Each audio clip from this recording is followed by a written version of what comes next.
É este o tema para análise agora aqui no Essencial Now. Recebemos Rui Batista, editor da agência Lusa, Raul Vaz, analista político, e ainda Fernanda de Almeida Pinheiro, especialista em assuntos jurídicos. Boa tarde a todos, obrigada pela presença.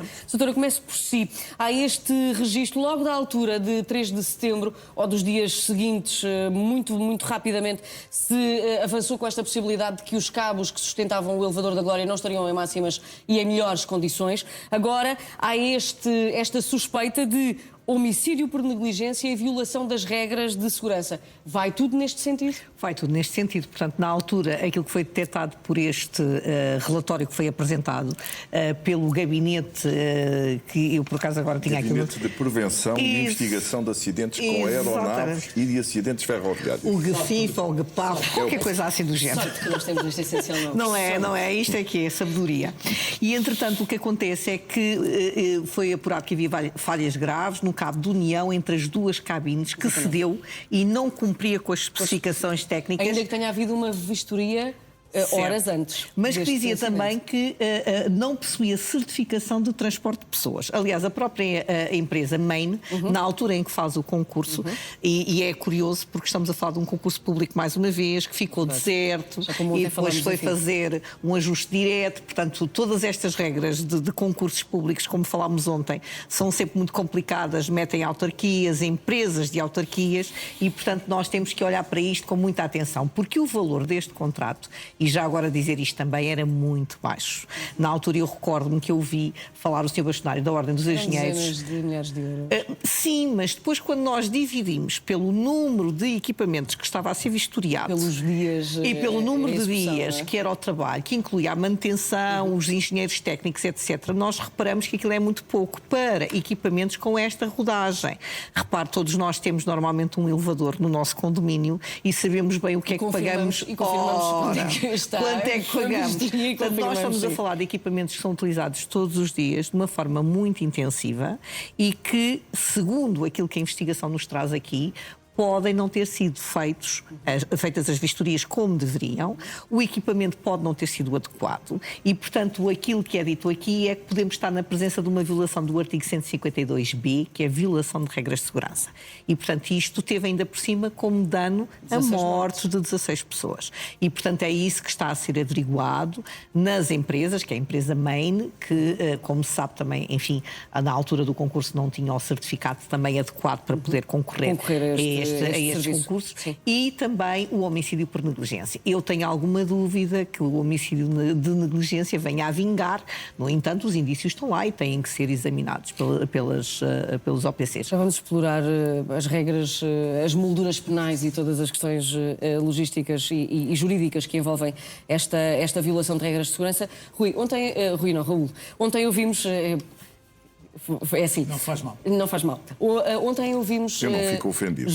Obrigada. O José Luís Carneiro dizer que o PS não estava a ser investigado, portanto a demarcar-se completamente esta investigação. Hoje ouvimos Carlos Moedas a dizer o mesmo sobre a Câmara de Lisboa. Sim. É isto que agora vamos ouvir dos responsáveis políticos? Provavelmente, mas é uma pena que ouçamos isso só dos responsáveis políticos. É evidente que o PS ontem estava a ser investigado e é evidente que esta notícia desta investigação não é a melhor notícia para o Presidente da Câmara de Lisboa, como é óbvio. Portanto, isso parece-me elementar. É evidente que este caso tem alguns meses, há relatórios preliminares que são conhecidos, julgo eu, há relatórios finais que estão a ser preparados para serem conhecidos. Mas ao fim de 9 meses, não é tempo a mais, com 16 mortes? É o andamento do país, é um país lento, é um país que tem várias debilidades em vários patamares de responsabilidade. Não sei dizer, sinceramente, quem é esta responsabilidade desta demora nos relatórios. Agora, é evidente que esta notícia, porque a Carris é uma empresa municipal e, portanto, tem o seu acionista é a Câmara de Lisboa. Eu ouvi hoje o engenheiro Carlos Moedas e, de certa forma, era a reação que podia ter tido a dizer que o acionista não vai, neste caso, mudar uma administração perante estas circunstâncias que estão a ser de investigação. Não, quer dizer, mas pode mudar. Pode, com certeza. Aliás, agora, politicamente. Tem esse poder. Sim, tem esse poder, mas provavelmente chegou à conclusão. Pode exonerar. Exatamente. Provavelmente chegou ainda, ou está na conclusão, ainda que não é o tempo para estar à espera de um relatório, presumo eu. Agora, politicamente é evidente que isto causa algum dano a qualquer estrutura dirigente e eleita para isso. Há um pormenor que eu gostava de sublinhar. Ontem, eu aliás aqui fiz um elogio a André Ventura, hoje não ouvi André Ventura. Esse é de facto um pormenor político, um detalhe entre o diabo e Deus, entre Deus e os diabos. Qual é que pode ser a diferença? Porque é evidente que a posição de André Ventura na Câmara de Lisboa do Chega não é a mais confortável. Anda tudo aos papéis, ou andam zangados uns com os outros, e é evidente que a Câmara de Lisboa tem uma importância. Mas o Chega está muito próximo do PSD na Câmara de Lisboa. Não, mas, aliás, o PSD tem maioria, o engenheiro Carlos Moedas tem maioria com o Chega. Agora, o Chega entre si é que está absolutamente... Sim, não tinha percebido. Desculpa. Exatamente, é isso. E, portanto, o André Ventura não tem as condições, ou não tem as condições para fazer aquilo que ontem fez, na minha opinião, bem, dizer que isto também é um caso político. Rui, agora sim. Lembramos todos da ponte de Entre os Rios, de Jorge Coelho, na altura, dizer que a culpa... Lembro-me bastante bem. A culpa não pode morrer solteira, mas aqui poderá morrer? Não, por acaso não acho que a culpa vai morrer solteira neste caso. Há um relatório escrito, o relatório que o doutor ainda há pouco referiu, escrito com imenso cuidado, que é quase um guião, um roteiro para a atuação policial. Está lá tudo. O que é que lá está? Por acaso hoje li-o assim muito rapidamente, só porque sabia que vinha aqui. O que é que lá está? Está que andavam a usar cabos que não deviam usar. Não eram adequados para a função. Para poupar uns trocados, como se costuma dizer, provavelmente substituíram o cabo correspondente por um cabo com um core, com um centro em plástico, que partiu. E fica também muito claro que há ali uma relação... Eu não queria usar nenhum adjetivo que me possa criar problemas. Mas há ali uma relação de grande amizade entre a administração da Carris e a empresa de manutenção que é concessionária. De tal forma que a empresa de manutenção que faz um preço baratinho faz um serviço de manutenção que é nada. Lê-se pelo relatório que eles até acompanhavam já o ministro de Carris, iam lá de vez em quando, olhavam para aquilo, batiam com o martelinho e diziam isto não está mal. Seguro. Para isto, fala-se muito na Câmara de Lisboa, e, obviamente, há uma responsabilidade política última do Presidente da Câmara de Lisboa, mas não há assim tanta, só há porque ele, quando foi aquele caso do Fernando Medina, andou a pedir demissão e por aí fora, falou demais, como os políticos muitas vezes fazem.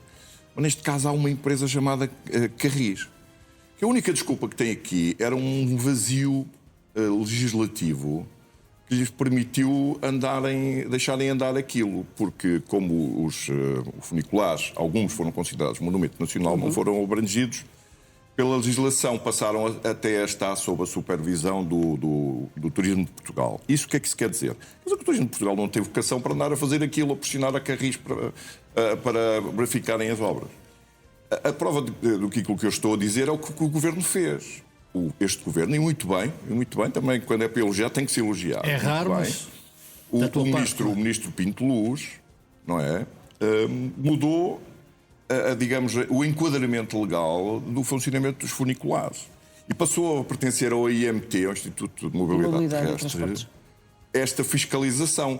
Finalmente colocaram as pessoas certas, o órgão certo, a fazer a fiscalização certa.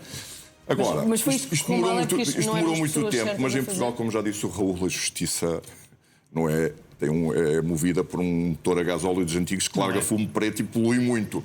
E, portanto, demora muito tempo a chegar aqui. Foram 9 meses, numa coisa que se via facilmente. Mas sim, acredito que aqui, tendo como base este relatório, que é muito difícil que não haja condenações.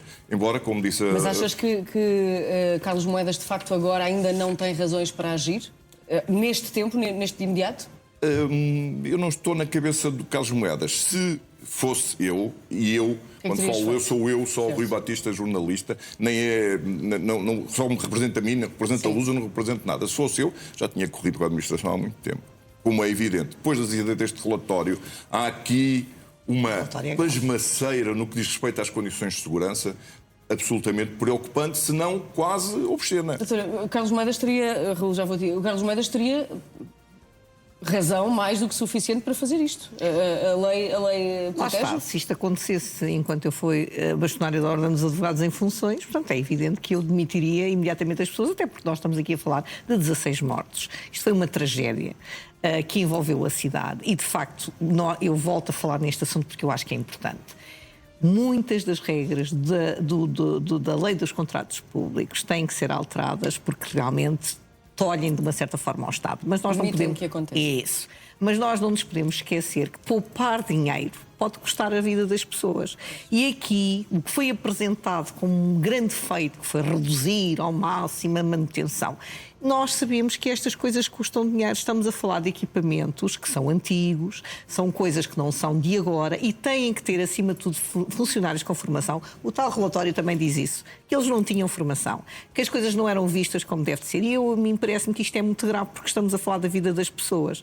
Se me disser vai ser fácil provar aqui um homicídio por negligência, com certeza que não, mas percebo porque é que estão a investigar, mas tem que haver consequências naquilo que se passa. Os meus ilustres colegas de painel dizem que a justiça, eu estou aqui a defender a justiça, que anda devagar e em carburador, tem razão. Eu não falei da justiça. Temos exemplos nesse sentido. Temos muitos exemplos. Foi só o Raul que disse isso. É verdade, é verdade. Não falei da O Raul a justiça. quem eu chamei de Eu bafo, falei ainda há do pouco. país, eu falei do país. Mas a verdade é que isto Infelizmente também não é só acontece justiça. por falta de meios.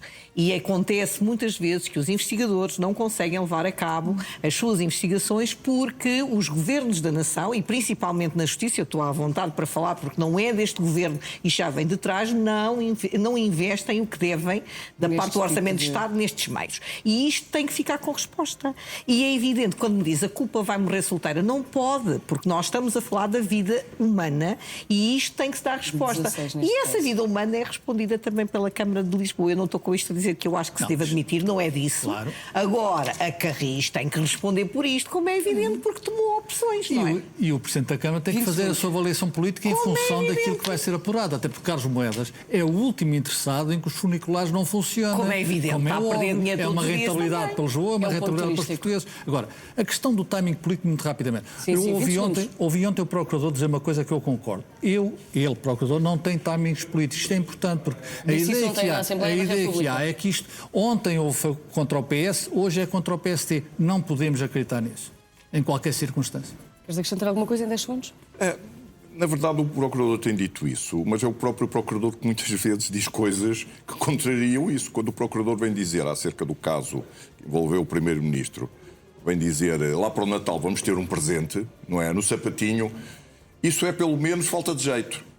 Sim, mas pode Vamos ser ficar só... por aqui, falta de Claro, jeito. mas exatamente, pode ser só falta de jeito. Agora, a partir Pode daí ser, a eu dizer admiti, que o Procurador, pode ser falta de a jeito, dizer que o Procurador estava a pôr a mão por baixo do Primeiro-Ministro no caso Pino Viva, eu acho que isso é excessivo e provavelmente não é verdadeiro. Portanto, isso tem que ser provado, porque nós entramos numa arquitetura de Já democracia estamos a entrar num onde, tema muito rápido, que onde, não se trata aqui hoje. onde a justiça é um pilar fundamental de uma democracia Claro. e nós estamos a destruir permanentemente esse pilar. A justiça tem que fazer o seu trabalho e a política, os eleitos, podem mudar as regras da justiça.